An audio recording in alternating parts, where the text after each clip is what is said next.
Hi everyone, I'm Lisa Furman with Libby Tableware. Today I get to do something that I've been wanting to do for a while, and that is taste a Tokai Asu wine. Now what that is it's an extremely sweet dessert wine from Hungary. And this particular one right here is from the Magyar Vineyards, and it's a 2016 vintage. Just look at that gorgeous color. And I'm going to taste this wine today using our Libby Masters Reserve Renaissance 10-ounce white wine glass.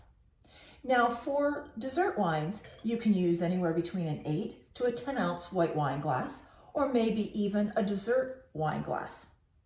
So now let's start with our glass.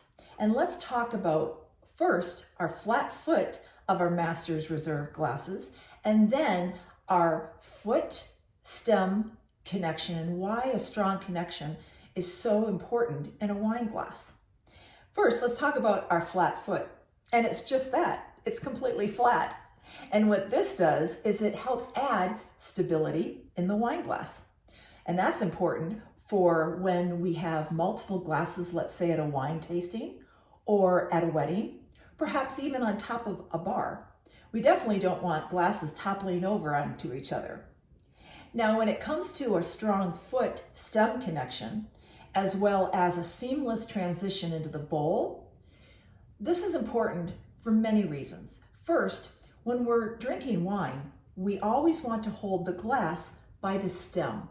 We never want to hold the glass by the bowl. And there's several reasons for that. First, our hands give off heat.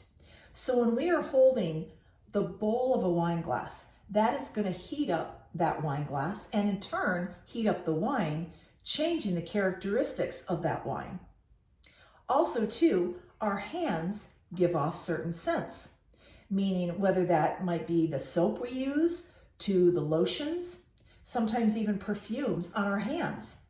So when we have our hand close to the rim of that glass, the scents from our hands is going to overpower and mask the beautiful aromas in that wine. So that's why whenever you see wine drinker, we always hold the stem. In fact, some wine enthusiasts go as far as to even hold the foot of the glass and drink holding that foot, because we want that hand as far away from that rim as possible as to not disturb the aromas of the wine. So another reason too is we want a strong stem foot connection. Swirling. Wine drinkers swirl. We swirl to open up the bouquet and those great aromas of the wine.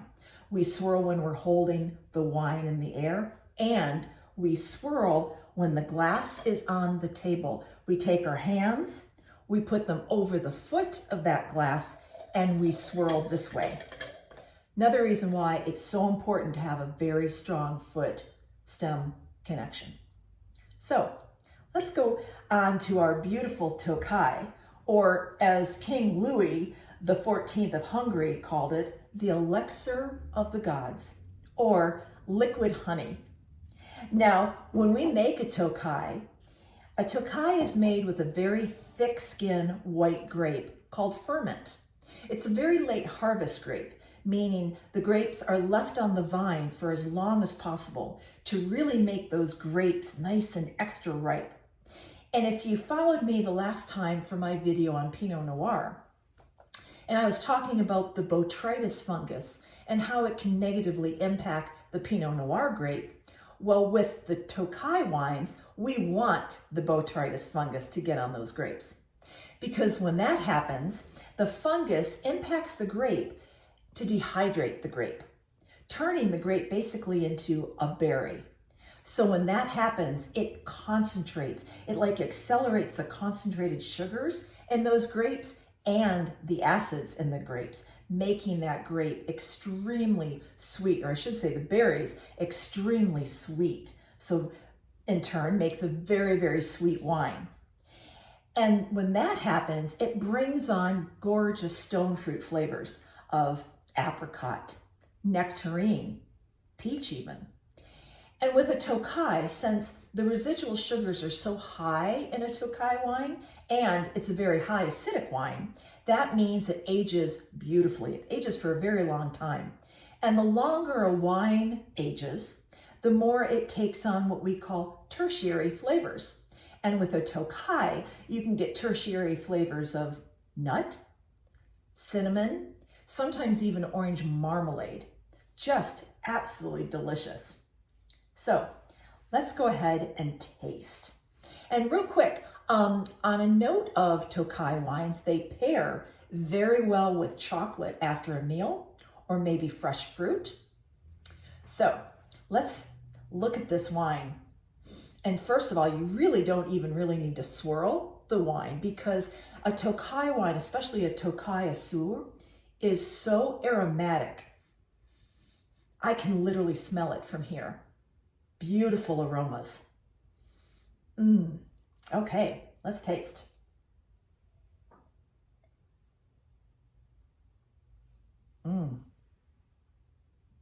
Wow. Ooh.